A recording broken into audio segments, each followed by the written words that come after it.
എന്നിട്ട് ഓടിക്കണത്. എടാ സഞ്ജീവ രക്ഷിക്കടാ, വണ്ടിയൊക്കെ മാറ്റിയിടാ.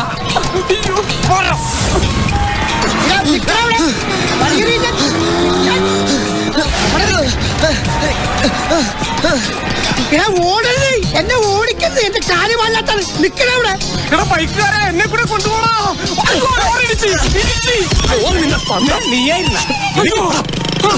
ചെറുപ്പത്തിന് ഓടിയ പോലെ എനിക്കിപ്പോ ഓടാൻ പറ്റില്ല. ആൾക്കാർ നടന്നു ഓടേണ്ടത് കൊതിയാവണ്ട.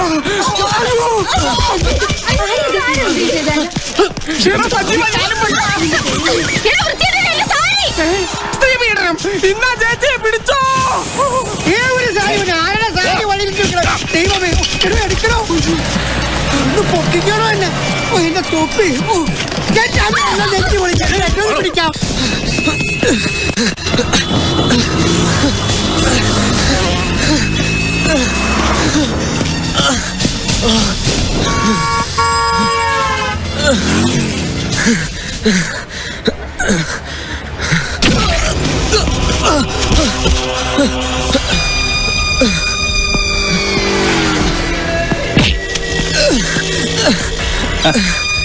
ഊതിക്കാച്ച് പെരുപ്പിച്ച് വെച്ചിരിക്കുകയാണല്ലേ, നല്ല അസല് മസില്. എന്താടാ നോക്കി പേടിപ്പിക്കുന്നത്?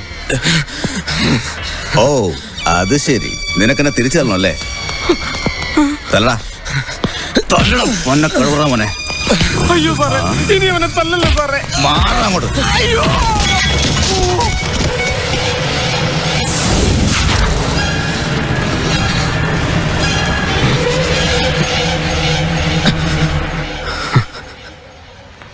എന്താടാ കൈ താഴ്ത്തിയത്?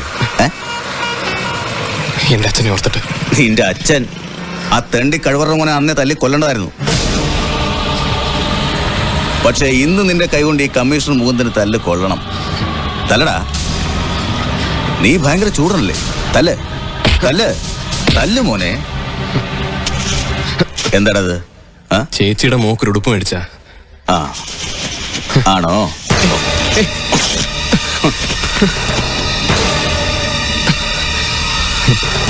ഇപ്പൊ നിനക്കെന്നെ തല്ലാൻ തോന്നില്ലേ?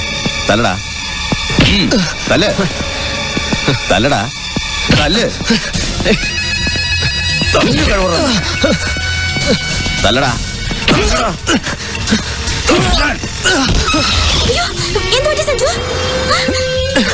വേഗം വിട്ടോ.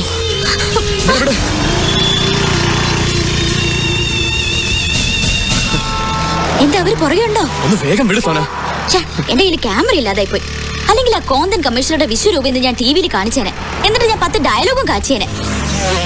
അല്ല സഞ്ജു, താൻ ഇനി സബ് ഇൻസ്പെക്ടറായിട്ട് ചെന്ന് ഇയാളുടെ കീഴിൽ എങ്ങനെ വർക്ക് ചെയ്യുന്നത്? താൻ SI ആയിട്ട് വേണം എനിക്കൊന്ന് ഷൈൻ ചെയ്യാൻ. എന്താ ഒന്നും മിണ്ടാത്തെ? സബ് ഇൻസ്പെക്ടർ സഞ്ജീവിന്റെ ജീപ്പിന്റെ സൈഡിൽ ചെത്തിയിരുന്ന് പോണത് സ്വപ്നം കണ്ടിരിക്കുക ഞാൻ. നിന്റെ ആ സ്വപ്നം നടക്കുമെന്ന് തോന്നില്ല സോന. എന്തുപറ്റി? കമ്മീഷണർ മുകുന്ദൻ എന്നെ സമ്മതിക്കുമെന്ന് തോന്നുന്നില്ല. ഭൂമിയോളം ഞാൻ ശ്രമിച്ചിട്ടും അയാൾ എന്നെ വെറുതെ വിടുന്ന ലക്ഷണമൊന്നും കാണുന്നില്ല. ഒറ്റ അടിക്കുന്നവന്റെ തലയാൻ തെറിപ്പിച്ചനെ. എന്റെ അച്ഛന്റെ മുഖം ഓർത്തപ്പോ ഞാൻ ക്ഷമിച്ചതാ. പക്ഷെ പാവം അച്ഛൻ അറിയില്ലല്ലോ അച്ഛന്റെ മോഹങ്ങളൊന്നും നടക്കാൻ പോകുന്നില്ലെന്ന കാര്യം. ഏയ്, ടെൻഷൻ അടിക്കാതെ സാറേ, ഒന്ന് ചിരിക്കേ. ബി ഹാപ്പി മാൻ. ഞാൻ കോൺസ്റ്റബിൾ വാസ്തവൻ. നിർത്തണ ലോറി, നിർത്തൻ. എടാ നിർത്തണ പറഞ്ഞത്. ഞാൻ നിർത്തണ പറഞ്ഞത്. അയ്യോ എന്നെ കൊന്നേ. അയ്യോ ചിമ്മിക്കുട്ടി, എന്താ ഇത്? ഇതുപോലെ എന്റെ അച്ഛനെ പണ്ടാ ലോറിക്കാര് കൊന്നത്. ആ ലോറിയിൽ എന്തായിരുന്നെന്ന് അറിയോ? സ്പിരിറ്റ്. അതെന്താ? ആ എനിക്കും അറിയില്ല. ഇനി എന്റെ മാമൻ SI ആയിട്ട് വേണം എന്റെ അച്ഛനെ കൊന്നവരെ കണ്ടുപിടിക്കാൻ.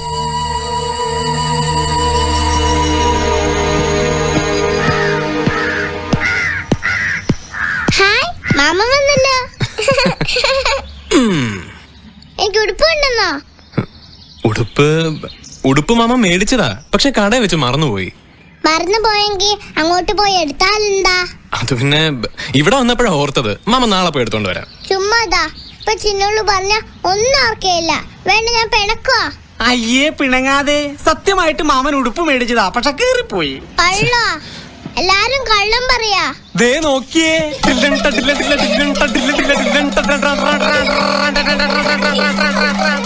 അയ്യോ, നല്ല ഉടുപ്പായിരുന്നല്ലോ, ഇതെങ്ങനെ കീറി?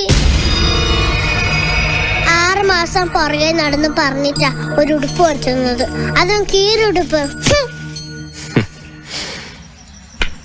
അങ്ങോട്ട് ചെല്ലേ, ഇപ്പോട്ട് ബാധിക്കാൻ. പോയ കാര്യം എന്തായി സജീവ? അത് വെരിഫിക്കേഷൻ സർട്ടിഫിക്കറ്റ് ഈ ആഴ്ച തന്നെ അയക്കാന്നാ പറഞ്ഞത്. മറ്റുള്ളവരെ ആശ്വസിപ്പിക്കാനായിട്ട് പോലും എന്റെ മക്കള് കള്ളം പറയരുതെന്ന് ഞാൻ പറഞ്ഞിട്ടില്ലേ? ബാലൻ എന്നോടെല്ലാം പറഞ്ഞു. കമ്മീഷണർ മുകുന്ദൻ എന്നോടുള്ള പക തീർന്നിട്ടില്ലല്ലേ? ഞാൻ അയാളോട് ഒരു തെറ്റും ചെയ്തിട്ടില്ല. സത്യം പറഞ്ഞു, സത്യത്തിന് വേണ്ടി നിന്നു, അത്രമാത്രം. അതിനുള്ള ശിക്ഷ വർഷങ്ങളായിട്ട് ഞാൻ അനുഭവിച്ചുകൊണ്ടിരിക്കുകയാണ്. ഇനി എന്റെ മകനോടും പക തീർത്ത അയാൾ അടങ്ങുമെന്ന് വെച്ചാല്. അമ്മമ്മേ, എങ്ങനെയുണ്ട് എന്റെ പുതിയ ഉടുപ്പ്?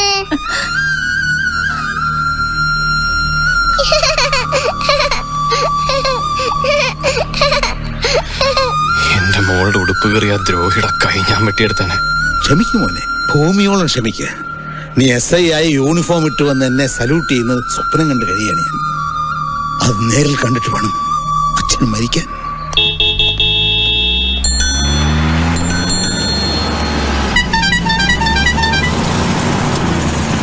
ചിക്കൻ മേടിക്കാൻ, മട്ടൻ മേടിക്കാന്നൊക്കെ പറഞ്ഞു വരും. എന്നിട്ട് മേടിക്കുന്നതോ ബീൻസും ഉണക്കമുനിക്കും. മാമ മോക്ക് നാളെ ചിക്കൻ മേടിച്ചുതരാം. പോരെ? എന്ത് പറഞ്ഞാലും ലോട്ടറിക്കാരെ പോലെ നാളെ നാളെ നാളെ. ഈ മാമന്റെ ഒരു കാര്യം. പിണങ്ങാതെ ഇയാള് ജീവിക്കാനും സമ്മതിക്കില്ല. അവിടെ നിൽക്കാൻ. നീ എന്തിനാ ഓടണേ? ഞാൻ പേടിച്ചു പോയല്ലോ. അത് പിന്നെ പതിവാണല്ലോ. ആ പിശാചാണെന്ന് വിചാരിച്ചിട്ടാ ഓടിയത്. ഓ, കമ്മീഷണർ മുകുന്ദൻ. അയാൾ ഇന്നലെ എടുത്തിട്ട് ചാമ്പിയല്ലേ? എന്ത് ചെയ്യാനാ സാറേ? വെരിഫിക്കേഷൻ സർട്ടിഫിക്കറ്റ് അയക്കും വരെ ഞാനിതെല്ലാം സഹിച്ചല്ലേ പറ്റൂ. ഈ കമ്മീഷണർക്ക് എന്തിന്റെ കെടുതിയാണെന്ന് മനസ്സിലാകാത്തത്. സ്പെഷ്യൽ ബ്രാഞ്ച് DVSP ആണ് അതോറിറ്റി. അയാൾ ലീവ് ആയതുകൊണ്ട് ചാർജ് എനിക്കാ. ഞാനത് ഒപ്പിട്ട് അയക്കാൻ തുടങ്ങിയപ്പോഴല്ലേ മൂന്നര അത് പിടിച്ച് മേടിച്ചോണ്ട് പോയത്. എന്റെ പഴയ സ്വഭാവമായിരുന്നെങ്കിൽ അവൻ വിവരം അറിഞ്ഞേനെ. സ്വഭാവം മാറ്റിയോ? നീ ആള് കൊള്ളാവല്ലോടി. മോനെ സജീവേ, പ്രായവും പ്രാരാബ്ദവും ഒക്കെ ആയി വന്നതിന് ശേഷം പൊതുവെ എനിക്ക് എല്ലാത്തിനും ഒരു പേടിയാ. അതുകൊണ്ടല്ലേടാ സൂത്രത്തിൽ ഞാൻ അഡ്മിനിസ്ട്രേഷൻ തന്നെ കൂടിയേക്കണത്. എന്റെ ജോലി എങ്ങനെയെങ്കിലും കിട്ടാതാക്കണം, അത് തന്നെ അയാളുടെ ഉദ്ദേശം. നിനക്കറിയാവോ, നിന്റെ പേരിൽ അയാൾ 4-5 നോൺ ബെയിലബിൾ കേസ് ചാർജ് ചെയ്യാൻ പോവാ. അയാൾക്ക് എന്തു ആവാലോ. മൂത്ത അമ്മാവൻ മുൻ മുഖ്യമന്ത്രി, മറ്റൊരമ്മാവൻ ആസാം ഗവർണർ, അനിയൻ വ്യവസായ മന്ത്രി, പിന്നീട് ഒരുത്തൻ കേരളം മുഴുവനും ഭരിക്കുന്ന അബ്കാരി കോൺട്രാക്ടർ. കട്ടും കൊന്നും പിടിച്ചു പറിച്ചും കോടികൾ ഉണ്ടാക്കിയിട്ടുണ്ട്. എന്നാലും 100 രൂപയുടെ കൈക്കൂലിക്ക് വേണ്ടി ഇപ്പോഴും അയാൾ അടിയുണ്ടാക്കും. നിനക്കറിയാവോ, ഈ സിറ്റിയിലെ ഏറ്റവും വലിയ ക്രിമിനൽ ആരാണെന്ന് ചോദിച്ചാൽ ഞാൻ പറയും സിറ്റി പോലീസ് കമ്മീഷണർ ആണെന്ന്.